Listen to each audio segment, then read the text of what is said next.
എൻ്റെ പേര് നിഷ എന്നാണ്. ഞാൻ കൊല്ലം ജില്ലയിലെ പത്തനാപുരത്ത് നിന്നും വരുന്നു. ഞാനിവിടെ വന്ന് ഉടമ്പടി എടുക്കുന്നത് ഒക്ടോബർ 31, 2024 എൻ്റെ മകൾ, ഇതെൻ്റെ മകൾ അഞ്ജന, ഇതെൻ്റെ ഹസ്ബൻഡാണ്. ഞാനിവിടെ വന്ന് ഉടമ്പടി എടുക്കാൻ കാരണം എൻ്റെ മകളുടെ പഠനത്തോടനുബന്ധിച്ചാണ്. മകൾ ജർമ്മൻ ഭാഷ പഠിച്ചുകൊണ്ടിരിക്കുകയായിരുന്നു. 2 തവണ അവൾ എക്സാം എഴുതി. അതിൻ്റെ ഒരു പാർട്ട് മാത്രമേ കിട്ടിയുള്ളൂ. രണ്ടാമത്തെ പാർട്ട് 2 തവണയും കിട്ടിയില്ല. ഭയങ്കര വിഷമത്തിലായി. +2 കഴിഞ്ഞ് സമയം പോകുന്നു. കൂടെ പഠിച്ചവരൊക്കെ വേറെ കോഴ്സ് എടുത്ത് പഠിക്കുന്നു. ഇനി ഞാൻ എന്ത് ചെയ്യും എന്നിരുന്നപ്പോൾ ഞാൻ ഇവിടെ വന്ന് അതിന് മുന്നേ പ്രാർത്ഥിച്ചിട്ടുണ്ട്. ഉടമ്പടി എടുത്തിട്ടില്ല, പ്രാർത്ഥിച്ചിട്ടുണ്ട്. അപ്പം ഞാൻ തീരുമാനിച്ചു, മാതാവേ, ഞാനിവിടെ വന്ന് ഉടമ്പടി എടുത്തോളാം. എൻ്റെ മകളെ എങ്ങനെയും ഈ പരീക്ഷ പാസ്സാക്കി അവൾ ഉദ്ദേശിച്ച ലക്ഷ്യത്തിലേക്ക് എത്താൻ അമ്മ സഹായിക്കണമെന്ന് പ്രാർത്ഥിച്ചു. ഞാനിവിടെ ഉടമ്പടി എടുക്കാൻ വന്നെന്ന് ഞാൻ ഈ തോറ്റ സർട്ടിഫിക്കറ്റുമായിട്ടാണ് വന്നത്. ഇവിടെ ഉടമ്പടി പ്രദക്ഷിണം തുടക്കുന്ന മാതാവിൻ്റെ രൂപത്തിൽ ആ തോറ്റ സർട്ടിഫിക്കറ്റ് കാണിച്ച് ഞാനിങ്ങനെ പ്രാർത്ഥിച്ചു, അമ്മേ, അടുത്ത തവണ ഞാനിവിടെ വരുമ്പോൾ അമ്മ ഈ ജയിച്ച സർട്ടിഫിക്കറ്റുമായി ഇവിടെ വന്ന് അമ്മയോട് നന്ദി പറയാൻ എന്നെ അനുവദിക്കണം എന്നാണ് ഞാൻ പ്രാർത്ഥിച്ചത്. അതിനുശേഷം ഉടമ്പടി എടുത്തു. ഉടമ്പടിയുടെ കാര്യങ്ങൾ കഴിഞ്ഞു. വീട്ടിൽ പോയി ഉടമ്പടിയുടെ പ്രാർത്ഥനകളും അതുപോലെ പ്രേക്ഷിത പ്രവർത്തനം, കാരുണ്യപ്രവൃത്തികളെല്ലാം ചെയ്തു വന്നു. അടുത്ത പരീക്ഷയുടെ ഡേറ്റ്, 2 തവണ എക്സാം കോയമ്പത്തൂരാണ് എഴുതിയത്. അടുത്ത എക്സാം ഡേറ്റ് വരുന്നത് ഡിസംബറിൽ ഡേറ്റ് എടുത്തു. ജനുവരി എക്സാം എഴുതാം എന്നിങ്ങനെ തീരുമാനിച്ചു. ഡിസംബർ ആദ്യം സ്ലോട്ട് എടുക്കാൻ സമയം വന്നു. പക്ഷേ സ്ലോട്ട് ഓപ്പൺ ആവുന്നില്ല. ഡേറ്റ് എടുക്കാൻ നോക്കിയിട്ട് പറ്റുന്നില്ല.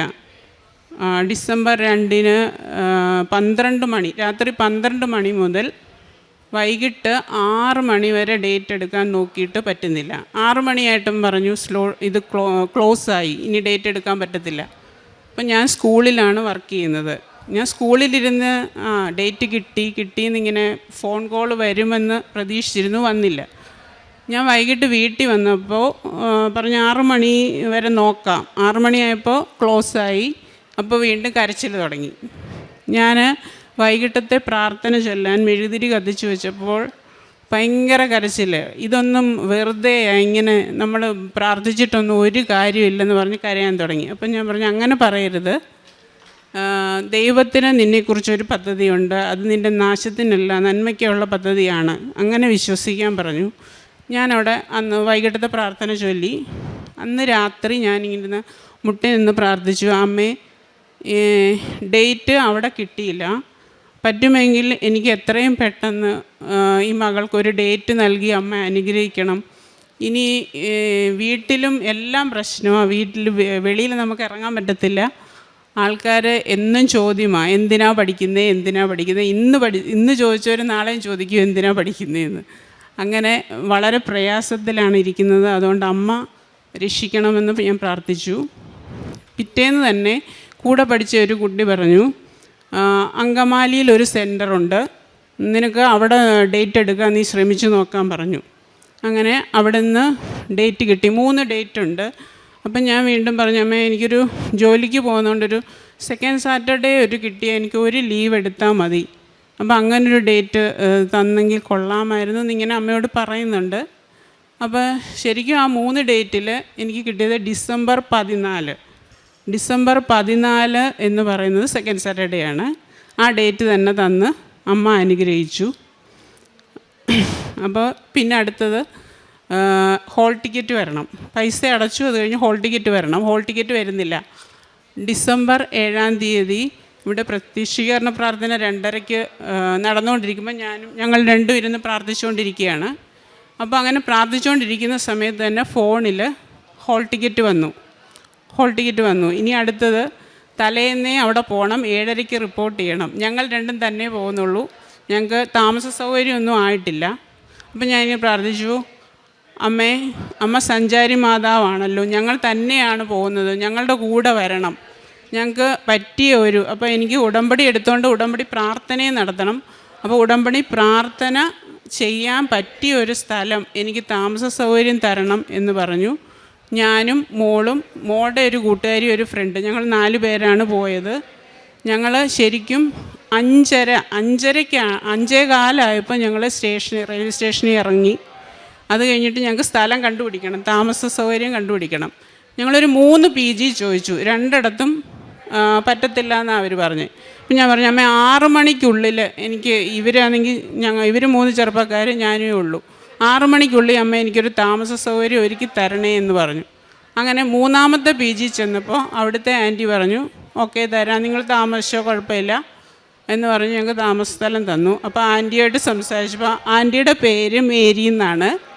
അതുപോലെ തന്നെ ആൻറ്റി നേരത്തെ ഇവിടെ വന്ന് ഉടമ്പടി എടുത്തതാണെന്ന് പറഞ്ഞു. കൊന്തയൊക്കെ എത്തിക്കുന്നത്, നല്ല പ്രാർത്ഥനയുള്ള വീട്, അതിൻ്റെ മുകളിലത്തെ നിലയിൽ ഞങ്ങൾക്ക് താമസ സൗകര്യം തന്നു. ഞങ്ങൾക്ക് ഉടമ്പടി പ്രാർത്ഥന ചെയ്യാൻ പറ്റി. രാവിലെ ഇവരെ എല്ലാം തൈലം തേച്ച് കുരിശ് വെച്ച് പ്രാർത്ഥിച്ച് പരീക്ഷയ്ക്ക് ഇറങ്ങി. പരീക്ഷയ്ക്ക് 7:30 റിപ്പോർട്ട് ചെയ്യണം. ഞങ്ങൾ ആ റോഡിലൂടെ നടന്നിട്ട് മെയിൻ റോഡിലോട്ട് ഇറങ്ങാൻ നേരം ഓപ്പോസിറ്റ് ഒരു ചർച്ചാണ്. അപ്പോൾ ഞങ്ങൾ പെട്ടെന്ന് ഇങ്ങനെ വന്നു. ചർച്ചിൻ്റെ മേളിൽ ഒരു മഴവില്ല്. അപ്പം ഞാൻ എളുപ്പം തന്നെ അതിൻ്റെ ഫോട്ടോ എടുക്കുകയും ചെയ്തു. അപ്പോൾ മഴവില്ല് കണ്ടപ്പോൾ തന്നെ എനിക്കൊരു ആശ്വാസമായി. ഈ പരീക്ഷയ്ക്ക് അമ്മ വിജയിപ്പിക്കും എന്ന് ഞാൻ തീരുമാനിച്ചു. പരീക്ഷ കഴിഞ്ഞു, വീട്ടിലെത്തി. റിസൾട്ട് 1.5 മാസം കഴിഞ്ഞാണ് വരുന്നത്. അപ്പോൾ അതിൻ്റെ ഇടയ്ക്കെല്ലാം ഇവളെന്നോട് ചോദിക്കും, ഇപ്രാവശ്യം പാസ്സാവുമോ, ഇപ്രാവശ്യം പാസ്സാവുമോ. അപ്പോൾ ഞാൻ പറഞ്ഞു, അമ്മയ്ക്ക് അസാധ്യമായ ഒന്നുമില്ലല്ലോ, നീ അമ്മയോട് പ്രാർത്ഥിക്കുക, ടെൻഷൻ വരുമ്പോൾ അമ്മയോട് പ്രാർത്ഥിക്കുക, അമ്മ പാസ്സാക്കും. അങ്ങനെ എനിക്ക് ജനുവരി 29 അടുത്ത ഉടമ്പടി പുതുക്കേണ്ടത്.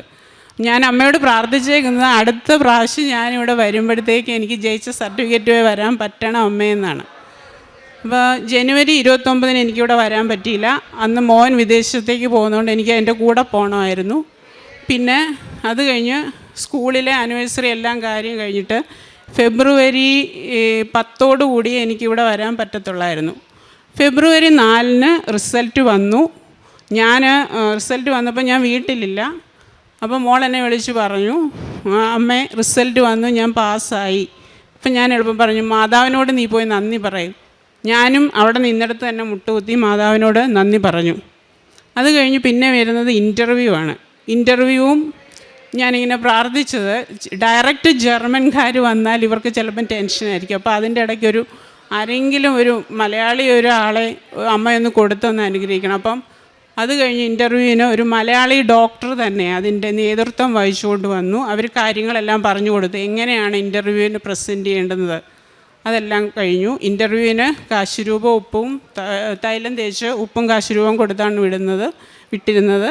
ഇൻ്റർവ്യൂ പാസ്സായി. പിന്നെ എല്ലാ മാസവും അവരുടെ ഒരു കോൺഫറൻസ് പോലെ ഉണ്ടായിരുന്നു. അതെല്ലാം ഓക്കെ ആയി. അത് കഴിഞ്ഞ് വിസ അപ്പോയിൻമെൻറ്റ്, വിസയ്ക്ക് കിട്ടിയത് ബാംഗ്ലൂരായിരുന്നു.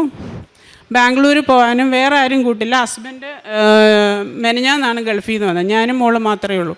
അപ്പോൾ അവിടേക്ക് പോകാനും എന്ത് ചെയ്യും, ആരെ കൂട്ടുപിടിക്കുമെന്നിങ്ങനെ പ്രാർത്ഥിച്ചിരുന്നപ്പോൾ അപ്പോൾ ഞാൻ പറഞ്ഞു, ഗ്രൂപ്പിലൊരു മെസ്സേജ് ഇട്, ഈ ഡേറ്റിന് ആരെങ്കിലും വിസ അപ്പോയിൻമെൻ്റ് ഉണ്ടോ, നമുക്ക് അടുത്തുണ്ടെങ്കിൽ അവരുടെ കൂടെ പോകാം. അങ്ങനെ അഞ്ചൽ തന്നെയുള്ള ഒരു കുട്ടിയെ തന്നെ കിട്ടി. അവരുടെ കൂടെ ഞങ്ങൾ പോയി. വിസയുടെ അപ്പോയിൻമെൻറ്റ് അതെല്ലാം കഴിഞ്ഞ് തിരിച്ചു വന്നു. പക്ഷേ ഇവർക്കെല്ലാം വിസ വന്നു, ഇവർക്ക് വിസ വന്നില്ല. ഇവളുടെ കൂടെ പോയ കുട്ടിക്കും അത് കഴിഞ്ഞവർക്കും എല്ലാം വിസ വന്നില്ല. എന്താ വിസ വരാത്തത്, അടുത്ത ടെൻഷൻ അതായി. അത് കഴിഞ്ഞ് ഞാൻ പറഞ്ഞു, പ്രാർത്ഥിക്കുക, ആ വിസ വരും എന്ന് ഉറപ്പിച്ച് തന്നെ ഞാൻ നല്ലതായിട്ട് വിശ്വസിച്ചു അമ്മ വിസ തരുമെന്ന്. അവസാനം ഒരു ചൊവ്വാഴ്ച തന്നെ വിസ എത്തിയിട്ടുണ്ട്, വിസ ഡിസ്പാച്ചായെന്ന് ഫോണിൽ മെസ്സേജ് വന്നു. അപ്പം 30 ജർമ്മനിയിൽ എത്തണമെന്നാണ് അവർ പറഞ്ഞിരിക്കുന്നത്. അപ്പം ഈ ബാക്കിയുള്ള കുട്ടികളെല്ലാം 29 ഡേറ്റ് എടുക്കും, 30 അവിടെ ചെല്ലാൻ വേണ്ടി. അപ്പോൾ ഇവർക്ക് 30 കഴിഞ്ഞോ അല്ലെങ്കിൽ 29 കഴിഞ്ഞോ ആണ് വിസയുടെ ഡേറ്റെങ്കിൽ അവരുടെ കൂടെ പോകാൻ പറ്റത്തില്ല. അപ്പോൾ വീണ്ടും ഞങ്ങൾ വിസ വാങ്ങിക്കാൻ പോകുമ്പം തന്നെ കൂടെയുള്ള കുട്ടികളെ ടിക്കറ്റ് എടുക്കാനായിട്ട് ഇവളെ വിളിക്കുന്നുണ്ട്, പൈസ ഇട്ട് കൊടുക്കാൻ. അപ്പോൾ ഇവൾ പറഞ്ഞു, വിസയ്ക്ക് ഞങ്ങൾ പോകുന്നതേ ഉള്ളൂ, അപ്പോൾ അത് തുറന്ന് നോക്കിയാലേ നമുക്ക് ഡേറ്റ് അറിയാൻ പറ്റത്തുള്ളൂ, അല്ലാതെ നമ്മളെങ്ങനെ ഡേറ്റ് അറിയും. അപ്പം പറഞ്ഞു, എന്തായാലും നോക്കിയിട്ട് വിളിക്കാൻ പറഞ്ഞു. ഞങ്ങൾ അവിടെ ചെന്നു, വിസ വാങ്ങിച്ചു, തുറന്ന് നോക്കി. തുറന്ന് നോക്കിയപ്പോൾ ഡേറ്റ് കണ്ട് കറക്റ്റ് 29 വാലിഡിറ്റി സ്റ്റാർട്ട് ചെയ്യുന്നത്. ഒരു ദിവസം കൂടെ കഴിഞ്ഞെങ്കിൽ എനിക്ക് അവരുടെ കൂടെ പോകാൻ പറ്റത്തില്ല. അപ്പോൾ ഇപ്പം വിസയും ടിക്കറ്റും എല്ലാം കിട്ടി. ഈ 29 നെടുമ്പാശ്ശേരിയിൽ നിന്ന് രാത്രി 11:30 പോകുന്നത്. ഈ അനുഗ്രഹങ്ങളെല്ലാം തന്ന അമ്മയ്ക്കും തിരുക്കുമാരനും കോടാനുകോടി നന്ദി പറയുന്നു. അടുത്തത് ഒരു രോഗസൗഖ്യമാണ്. ഞാൻ വർഷങ്ങളായിട്ട് ശ്വാസമുട്ടലിന് ഇൻഹേലർ അടിച്ചുകൊണ്ടിരിക്കുന്നതാണ്. ഉടമ്പടി എടുത്ത് ഒരു കുറച്ച് നാളുകൾക്ക് അകം തന്നെ എനിക്ക് ആ ശ്വാസം മുട്ടെന്ന് പറയുന്ന അസുഖം മാറിയിട്ടുണ്ട്. ഇപ്പോൾ എത്ര പൊടി അടിച്ചാലും എന്തായാലും എനിക്കൊരു പേടിയില്ല. ഞാൻ ഇൻഹേലർ അടിക്കുന്നില്ല. ആ ഇൻഹേലർ ഞാൻ ആ പ്രാർത്ഥിക്കുന്ന സ്ഥലത്ത് അവിടെ വെച്ചിട്ടുണ്ട്. അമ്മ ഇതെടുത്തോണം, എൻ്റെ അസുഖം മാറ്റിത്തരണമെന്ന് പറഞ്ഞിട്ടുണ്ട്. പിന്നെ എന്തൊരസുഖം ഹസ്ബൻഡ് ഗൾഫിലിരുന്നാലും ചിലപ്പോൾ ഫോൺ വിളിക്കുമ്പം എനിക്ക് ഇന്ന അസുഖമാണ്, എനിക്കന്നേരം ടെൻഷനില്ല. പണ്ടൊക്കെ എനിക്ക് ടെൻഷനായിരുന്നു. ഇപ്പം ഞാൻ തൈലം പുരട്ടി ഹസ്ബൻഡിന് വേണ്ടിയും പ്രാർത്ഥിക്കും, അത് സൗഖ്യമാക്കി കൊടുക്കുകയും ചെയ്യുന്നുണ്ട്. അതുപോലെ പ്രേക്ഷിത പ്രവർത്തനം എന്ന് പറഞ്ഞാൽ ഞാൻ ആദ്യത്തെ ഉടമ്പടിക്ക് എനിക്ക് അറിയത്തില്ലായിരുന്നു, എല്ലാ മാസവും വന്ന് പത്രം വാങ്ങിക്കാമെന്ന് അറിയത്തില്ലായിരുന്നു. പിന്നെ രണ്ടാമത്തെ ഉടമ്പടി പുതുക്കൽ മുതൽ ഞാൻ എല്ലാ മാസവും ഇവിടെ വന്ന് പത്രം വാങ്ങിച്ച് എല്ലായിടത്തും വിതരണം ചെയ്യുക, എനിക്ക് കിട്ടിയ അനുഗ്രഹങ്ങളെ പറഞ്ഞ് ഞാൻ വിതരണം ചെയ്യാറുണ്ട്. VFSൽ ബാംഗ്ലൂർ പോയപ്പോൾ കന്നഡ പത്രം വാങ്ങിച്ച് അവിടെ കൊണ്ടുപോയി വിതരണം ചെയ്തു. കാരുണ്യ പ്രവൃത്തികളായി ഞാൻ ചെയ്യുന്നത് ഹോസ്പിറ്റലുകളിൽ പോയി പൊതിച്ചോറ് വിതരണം നടത്താറുണ്ട്. പിന്നെ ആരെ ഞാൻ ഇങ്ങനെ നേരിട്ട് കാണുന്നവർക്ക് എന്തെങ്കിലും ആവശ്യങ്ങളുണ്ടെങ്കിൽ അവർക്ക് പൈസ എൻ്റെ കയ്യിലുള്ളതുപോലെ നൽകി സഹായിക്കാറുണ്ട്. ഇതൊക്കെയാണ് കാരുണ്യ പ്രവർത്തനമായി ചെയ്യുന്നത്. പിന്നെ നമുക്ക് പണ്ടത്തെ കൂട്ടത്തെ ടെൻഷൻ അതൊക്കെ ഒത്തിരി കുറഞ്ഞിട്ടുണ്ട്. മറ്റുള്ളവരെന്തെങ്കിലും പറയുമ്പോൾ എനിക്ക് ദേഷ്യപ്പെടുന്ന സ്വഭാവം പെട്ടെന്നുണ്ടായിരുന്നു. ഇപ്പം ഇപ്പം ഞാനൊന്നും മിണ്ടാതങ്ങിരിക്കും.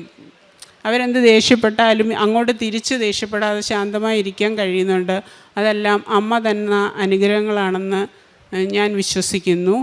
ഈ അനുഗ്രഹങ്ങൾ തന്ന അമ്മയ്ക്കും തിരുകുമാരനും കോടാനുകോടി നന്ദി പറയുന്നു. എൻ്റെ സാക്ഷ്യം ഈ അൾത്താരയിൽ സമർപ്പിക്കുന്നു.